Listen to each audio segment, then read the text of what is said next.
ሰላም ውድ የሀገሬ ልጆች በሀገር ውስጥም ከሀገር ውጭም ያላችሁ ውድ ኢትዮጵያውያን፣ እንግዲህ በዚህ ሰዓት የምንገኘው በአፋር ክልል በአዋሽ 7 ኪሎ ከተማ ራጋሌ ቀበሌ ልዩ ስሙ ጨረቃ ሰፈር የሚባል አካባቢ እንገኛለን። በዚህ ቦታ እንግዲህ እንደምታዩት ይቺ የ6 ወር ህጻን ልጅ ከፍተኛ የሆነ የጤና እክል ገጥሟታልና ቤተሰብም እሷን ለማሳከም ከፍተኛ ችግር ነው ያለው። ይህን እንግዲህ በማስመልከት ቤተሰቦቻችን እንግዲህ እናታችን የምትለውን እንስማና ለህፃኗ የሚሆነውን ነገር ሁላችንም የምንችለው ነገር እንድናደርግ ያሉትን ሁኔታዎች እናያለን።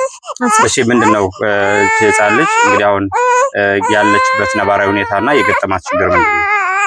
አዎ የገጠማት ነገር ያው ከመጀመሪያው ተከታተለኝ እያለ 11 ላይም ደህና ናት ነው የሚለው። ደህና ናት ምንም አይነት እንከን የለባትም ነው። ከዛ እኔ ደግሞ በጣም ያመኛል። በቃ በጣም ሲያመኝም ግሉኮስ ነው በቃ ምንም ማቋረጫ ምንም አይነት ነገር የለውም። በቃ እዛው ያሳድረኛል፣ እዛው ይውላለሁ። ማታ ስመጣ እዚህ በቃ ጭንቅ ነው፣ እዛው ማደር ጀመርኩኝ። ከዛ በኋላ በቃ ደህና ናት ምንም አይነት ችግር የለውም ደህና ናት ነው የሚለው። ከዛ መጨረሻ ላይ 7 ወር ከ13 ቀን ሲሆነው ትወገዳል። ትወገድ ንካለባት ትወገድ። ስለዚህ ጽንሱ መቋረጥ አለበት የሚል ነው። አዎ እንደዛ አለኝ። ከዛ እንደዛ ሲለኝ ያው ነፍስ ናትና እሺ አልኩኝ። ነገም ተነገ ወዲያም አንቺ ልጅ ነሽ ትወልጃለሽ፣ ይሄ ምንም የሚሆን አይደለም ውስጥሻለሁ፣ ስለዚህ መወገድ አለበት አለኝ። ከዛ እኔም ደግሞ ያው እንደዛ ካሉኝና እነሱ እንከኑን ካወቁ ብዬ ይውረድ አልኩኝ። ከዛ ይውረድ አልኩኝ። ሄድኩኝ መድኃኒቱን ሰጠኝ። መድኃኒቱን ሲሰጠኝ ያው የ6 ሰዓት ከሌሊቱ 6 ሰዓት ነው የሰጠኝ። ምንም አይነት ነገር የለም ቁርጠት ነው። ከዛ ድጋሚ 10 ሰዓቱን ሲሰጠኝ ተከታታይ በቃ ምጡ ሁሉም ነገር መጣ። ከዛ እነሱንም ስንጣራራ ገና ነው የሚሉ እነሱ ማለት ነው ገና እሱ ሲመጣ ነው 3 ሰዓት የምትወልጂው ነው የተባልኩኝ። ግን ምጡ በጣም ባፋጣኝ ነው የመጣው 10 ሰዓት ላይ ገና የ3ኛው መድኃኒት ሳይወርድ በሁለተኛው ማለት ነው። ከዛ በኋላ በቃ ሲያስተኙኝ መጣች። ስትመጣም ያው እነሱ እንዳሉት ነፍስ የላትም። ያው ከ30 ደቂቃ በኋላ ነው እኔን አስተኝተው ሂጂ ተኝ በቃ ልጅቷ ተወግዳለች የለችም ተኝ ብለው አስተኝተው ነው። ከዛ በኋላ ልጅቷ በነፍስ አለች ተቀበይ ጡጦ ግዢ አሉ። ከዛ እኔም ያው አላመንኩ በቃ የኔ ለራሱ አልመሰለኝም እንደዛ ሲሉኝ ማለት ነው። ምክንያቱም የለችም ነው ያለኝ በዛን ሰዓት ማለት። ከዛ በኋላ በቃ ያው እናት መከረኛና ጉደኛ ናት። ሲያመጣው በቃ እንደ ሰው ፍጡር አይደለችም። ሽምድምድ ያለች ናት። እንደምትታየው ናት። እንደምትታየው ዴክስ የለም፣ 2 እግሯ የለም፣ እንደገና የካካው ቦታ የለም። በጎን ነው አስወጥቼ ካካ የምትለው ማለት ነው። አሁን በሕክምና ላይ ምንድነው እያሉሽ ያሉት? አሁን በሕክምና በቃ ያው ምን አይነት ተስፋ ነው እየሰጡሽ ያሉት? ያው ተስፋ ያው አንድ እግሯ እንደሚያጥርና ያው ትስተካከላለች ማለት ነው እንትን የሚለው። ያው እንግዲህ ወደ ሀገሬ ልጆች እንግዲህ ህፃኗን እንደምንመለከታት ተጋርገር ካሜራው መደምቀረጻው ያለችበት ሁኔታ ይሄን ይመስላል። እንግዲህ በ7 ወር ላይ ባለችበት ሁኔታ በቃ ነፍስ የላትም። ምናልባት ጽንሱ መቋረጥም አለበት።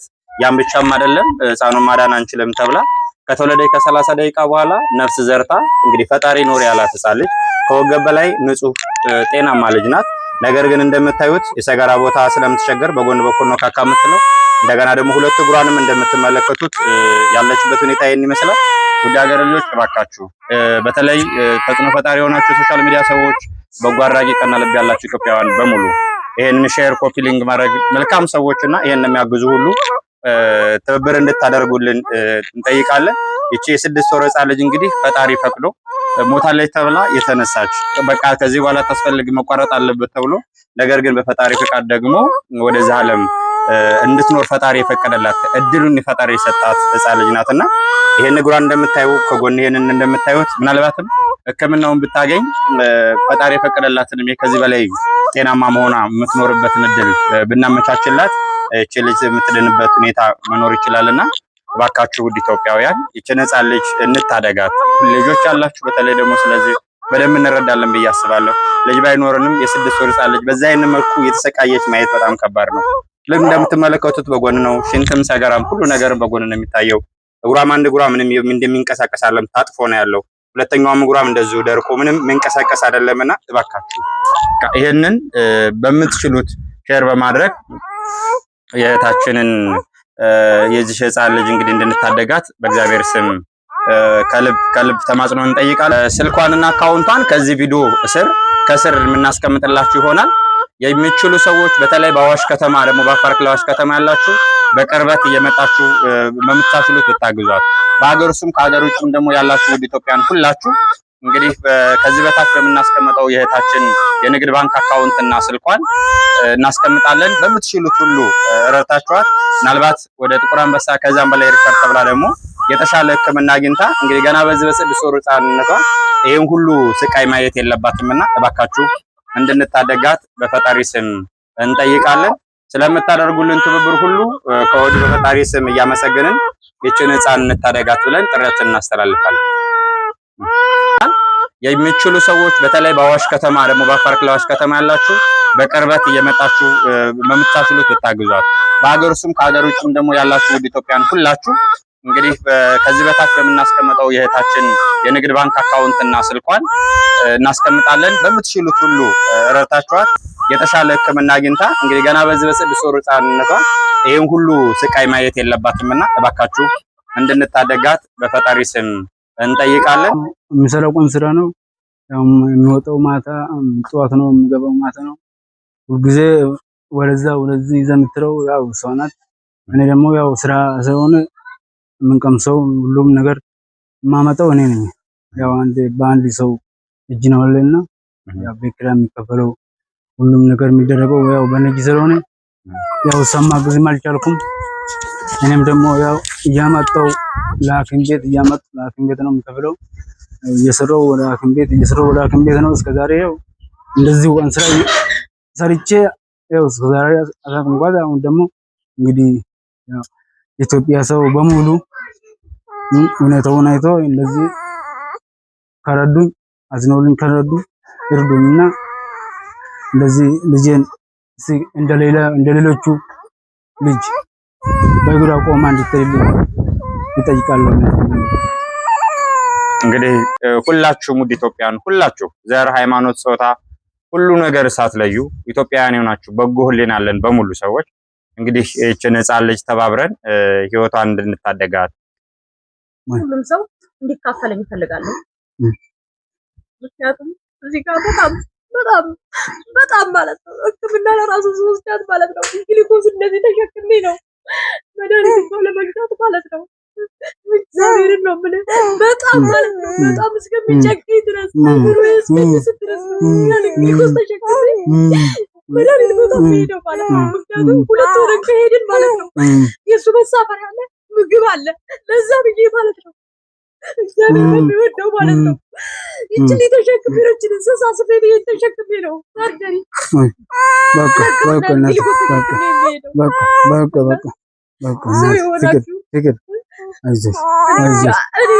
እኔ በጣም በቃ ለመናገር ለራሱ ይገብተኛል። እኔ እንጃ ለኔ የሰጠውን ለማንም አልሰጠውም። ማን ቢሆን ማሳከም እችላለሁ። እንግዲህ 3 4 እንዴት ብዬ ልረዳው ነው? ወይ ከግርግር አልሰጣት ወይ ተደግሳ አልሆነች ወይ እንደምታዩት እንደዚህ በጎን ነው ካካ የምትለው በስር እንደ ልጆቹ አትልም።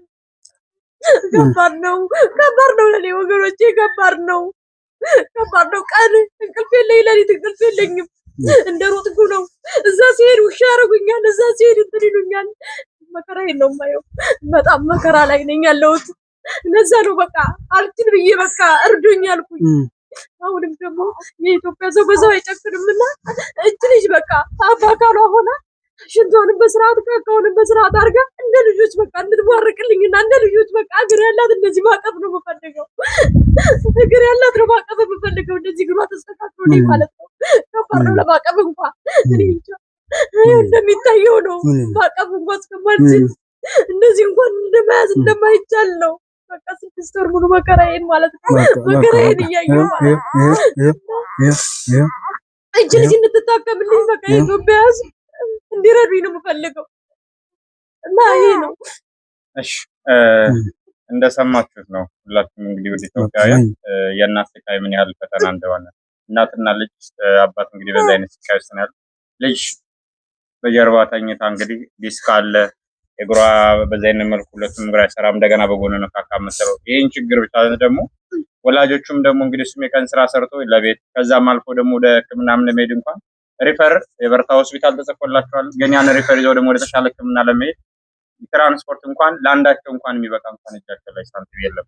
ሁለቱም እንግዲህ በዛ አይነት ስቃይ የእናትነት ስቃይ እየሰማችሁ ነውና እንግዲህ እህታችን በምንችለው በኩል አግዘናት ከስር ባስቀመጥነው በአካውንቷን እንደገናም በስልኳም እየደወልን በማጽናናት የምንችለውን ሁሉ እንድንረዳት በፈጣሪ ስም ጥሪያችንን እናስተላልፋለን። ለምታደርጉት ሁሉ ለዚች ሰዓት ለምታደርጉት በሙሉ ከወዲሁ ከልብ እናመሰግናለን።